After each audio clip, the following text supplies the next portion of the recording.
Olá pessoal, bem-vindos a mais um vídeo. Me chamo Gabriela e o tema de hoje é Espiritismo, o Consolador prometido por Jesus.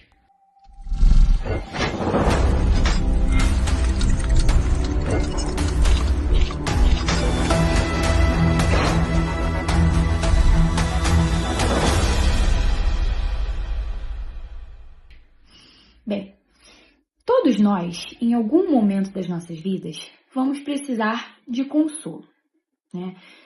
Sempre estamos passando por alguma coisa ou vamos passar por alguma coisa, né? Estamos ainda em um mundo de provas e expiações.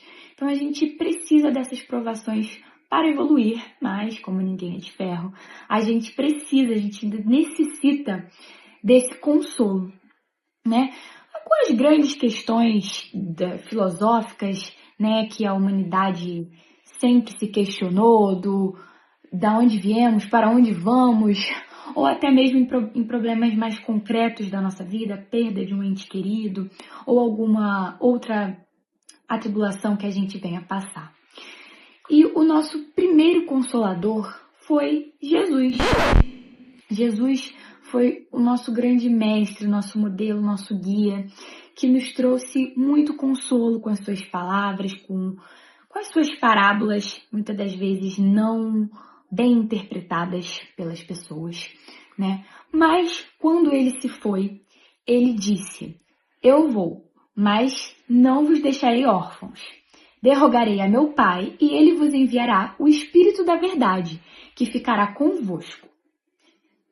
E o Espiritismo é esse consolador, né? Seria como se fosse a segunda vinda de Cristo.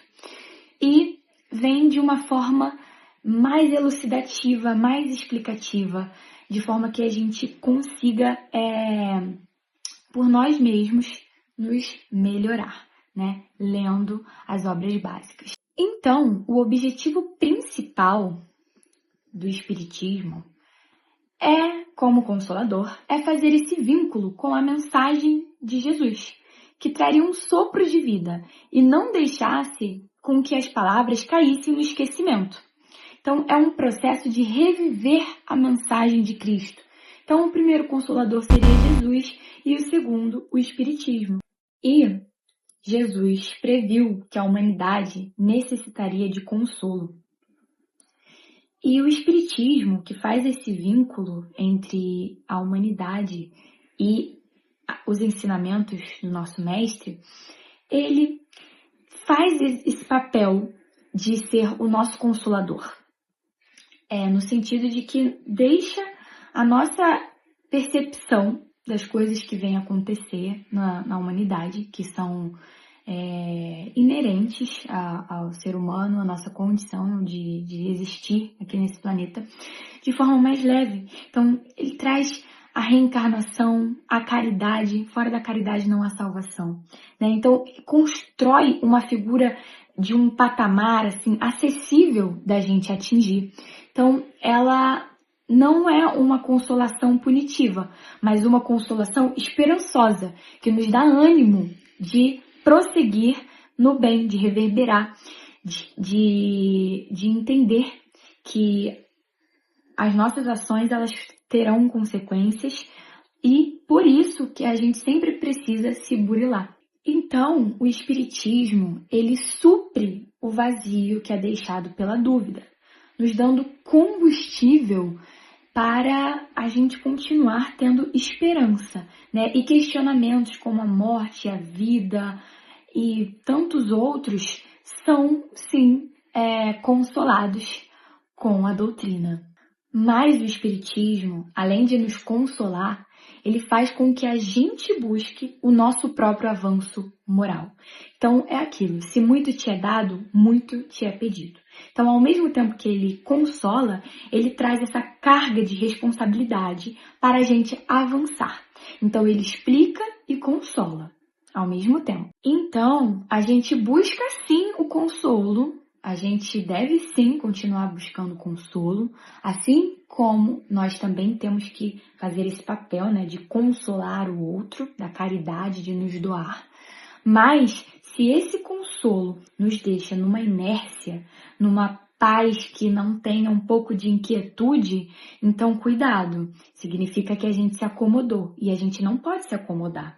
A gente precisa sempre buscar evoluir, nos tirar dessa coisa da inércia, né? Porque a gente precisa buscar a nossa libertação moral. Só assim que a gente vai conseguir desvendar a felicidade duradoura, não aquela passageira. Tem também aquela famosa frase linda que eu adoro, que é: vinde a mim todos vós que estáis cansados e sobrecarregados, que eu vos aliviarei. Então, que possamos sim continuar recorrendo ao Espiritismo, para as nossas angústias, para um alívio das nossas atribulações, dos nossos problemas. Busquemos sim consolo nas obras, que nada mais são do que o legado de Cristo, que é o nosso modelo e guia. E eu vou ler um trechinho do capítulo 6, do Consolador Prometido. O Espiritismo vem no tempo previsto cumprir a promessa do Cristo. Preside ao seu advento o Espírito de verdade. Ele chama os homens à observância da lei. Ensina todas as coisas, fazendo compreender o que o Cristo só disse por parábolas. Disse o Cristo: ouçam os que têm ouvidos para ouvir. O Espiritismo vem abrir os olhos e os ouvidos, porque fala sem figuras e sem alegorias. Levanta o véu intencionalmente lançado sobre certos mistérios. Vem finalmente trazer a suprema consolação aos deserdados da terra e a todos os que sofrem, atribuindo causa justa e fim útil a todas as dores. Para finalizar, o Espiritismo ele nos consola em muitos sentidos, porque ele faz com que a gente feche alguns quebra-cabeças, né, da nossa mente, no sentido de que alguns problemas que a gente passa podem sim ser físicos, psicológicos, mas podem muito ser espirituais. Coisas que a gente tem um resgate de vidas passadas, ligações com alguém. Então, abre muito a nossa cabeça, expande a nossa cabeça para não limitar o nosso conhecimento. É uma fé raciocinada. Então, que a gente continue buscando consolo no Espiritismo, na caridade principalmente. Fora da caridade não há salvação. E que esse consolo não seja um consolo passivo, né? Que a gente não se acomode, que a gente busque sempre mais, ser melhor a cada dia. Então foi isso. Um grande beijo.